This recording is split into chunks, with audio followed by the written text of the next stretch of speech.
Hey, this is Cornelius Lindsey, and welcome to the Silent Majority. You know, with growing partisan distaste amongst many voters, there's a silent majority that's growing that doesn't find a home in either of America's two major political parties. People don't know how to identify themselves, and a large number of people are simply not voting. Of all the voters, many people are just unsatisfied with either the candidates or the system. This silent majority is growing, and we have something to say. Welcome to the Silent Majority. Hey everybody, welcome again to another episode of the Silent Majority. My name is Cornelius Lindsey, your first time joining us. Thank you so much for being with us. You have now entered the fray, and I know that you have something to say. I also have my good friend, Mr. Stephen Ivey, here, and he has entered the fray because I know he has something to say. It's actually his third time saying it, but nevertheless, that's another story of another time. Stephen, so what's going on, man? We've been watching Republican National Convention. What the heck is going on? Man, listen, I got to tell you, I'm upset today. I am upset because me and you have been watching this thing together, but all together watching the entirely different thing at the same time. I watched it, the Republican National Convention night 2, and you watched it as well. Right. But when I woke up this morning on Instagram, I woke up to something that looked completely different than what I saw last night. I saw on Instagram, first thing, literally when I woke up this morning, an interview or a speech from Daniel Cameron. Now, when did this happen? Yes. When did it? Because here's the thing, we had a great conversation about the recap from the night, and I had no idea he was even on the stage. Yes, and was. Come to find out, NBC, I watched it on NBC. You clearly watch it on Fox, right? You watch it on Fox. I don't know why you watching NBC, by the way. Listen, NBC, it was just there, man. I watched it on NBC. And when I went back and took a look at the episode from last night, they were doing political commentary while he was speaking. I had no idea. They completely omitted. Yes, they did. Watching his speech. They did. We have to talk about this. We got to talk about this. Hey, they completely did. Go ahead. Because oh my gosh, we have to talk about this because if I had known about this last night, we would have had this conversation. Because in my estimation, this is the boldest move that the Republican Party has made the entire convention. Why? The entire convention. Why? You got to be kidding me. Listen, for him, as far as I'm concerned, he's the most polarizing Republican outside of Donald Trump in America right now. Okay. I mean, we're talking about the for those who don't know who Daniel Cameron is, he's the Attorney General of the state of Kentucky, and he's the man who's primarily responsible for not charging the cops who killed Breona Taylor. We're talking about this man is on the stage last night talking. And so we're talking about the most polarizing person, the most polarizing Republican, no question, in America, outside of Donald Trump, was on the stage last night. Definitely was. And he was giving his address, and I was blown away when I heard the comments today.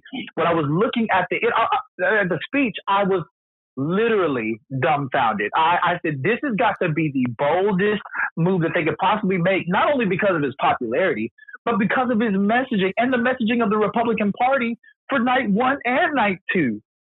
Right? They've been talking about criminal reforming, criminal justice reform. They've been talking about all of this for night 1 and night 2. And now you've got the headline, like the guy who's like the face of what people are talking about criminal justice reform for, talking to the Republican National Convention. Yeah. And he, you know, so I was watching it, and originally I didn't see his name anywhere on the lineup. And it wasn't there. I know there's a story that came out that said there was supposed to have been a speaker. She was supposed to come out, but due to some anti-Semitic, views that she retweeted, whatever tweet she made, she came out with, they took her off the roll. And so he could have been sandwiched in between there. All I know is they kept saying, Melania Trump is going to speak in a few minutes. Melania Trump's speaking in a few minutes. So I was waiting for Mike Pompeo because I knew it was going to go Eric Trump, Mike Pompeo, and then Melania Trump. So I'm sitting there, I'm watching it, and all of a sudden I see this black man walking up on the stage, and he's walking to the lectern, and I thought, there's no way that they're about to let Daniel Cameron speak. And this young African-American 34-year-old that I might add, I'm also 34. This young African-American 34-year-old man walks to the lectern and he says, "My name is Daniel Cameron, and I am the Attorney General of the great state of Kentucky." And I was like, dude. So yesterday when I'm sitting, I'm asking you the question, I could have sworn, Stephen, that you were going to be like, when I asked you and I said, what were some of the highs and lows of tonight? Who did you thought did the best job, blah, blah. I smirked because I knew without a shadow of a doubt, without a shadow of a doggone doubt, my boy Steve was going to be like, they put Daniel Cameron on there. We about to have a whole conversation about this. But you said nothing. And I was like, well, I'm not going to bring it up. Listen, you know what? I had no idea. And I'm going to be honest. If we had talked about it last night, we probably might not have talked about anything else. Because it's that big of a deal, man. I was blown away. Now, first of all, you know, I should have expected that some of these more biased, TV entities, they're gonna move and talk about other things, but they had to have known who Daniel Cameron is. I don't know how you know who he is and don't put the camera right back on him if he stands up and starts speaking. We're talking about Daniel Cameron. He is the most polarizing Republican. So here's the thing. For me, on night one, they talked about Breona Taylor. They talked about George Floyd. They mentioned their names in the same breath as criminal justice reform. They mentioned it like, hey, these are things that we need to fix and we're trying to move forward. And they mentioned their names on purpose. Okay.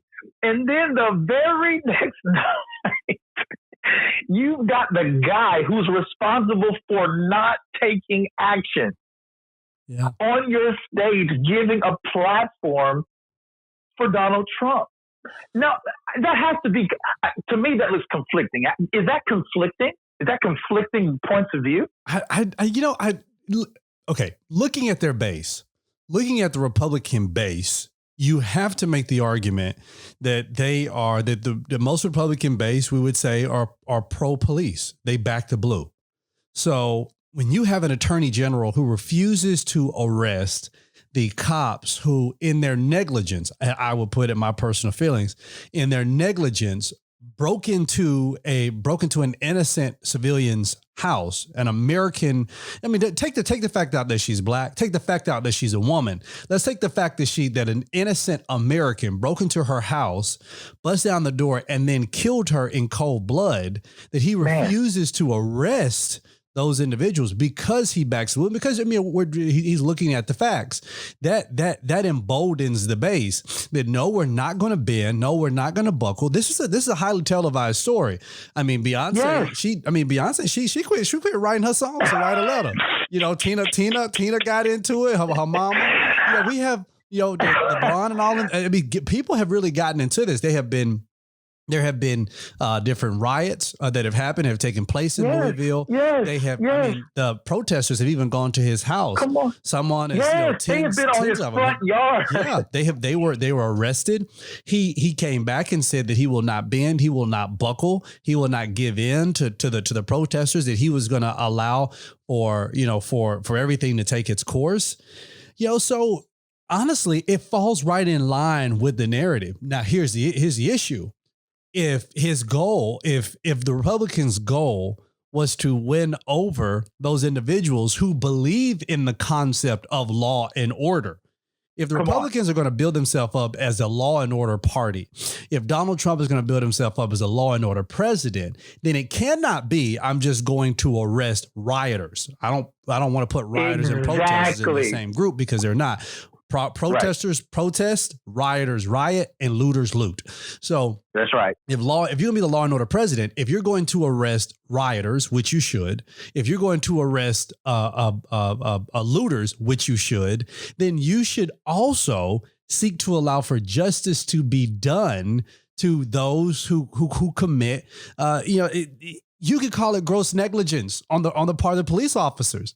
But at the end of the day, they still killed an innocent American life. Exactly. And for there to be no punitive damages over that, that's a problem. That makes no sense. Yeah, I don't know. But when I saw it, maybe he was a lucky card. They kind of threw him in there. You know, it was like 9:33. No. They was like, "Hey, yo, Daniel, we ain't got nobody else to do this." Donald was like, "Look, all my other kids speaking now. I ain't got nobody else to talk. My sister don't want to talk for me. She already said some stuff, and I don't want to hear what else she got to say.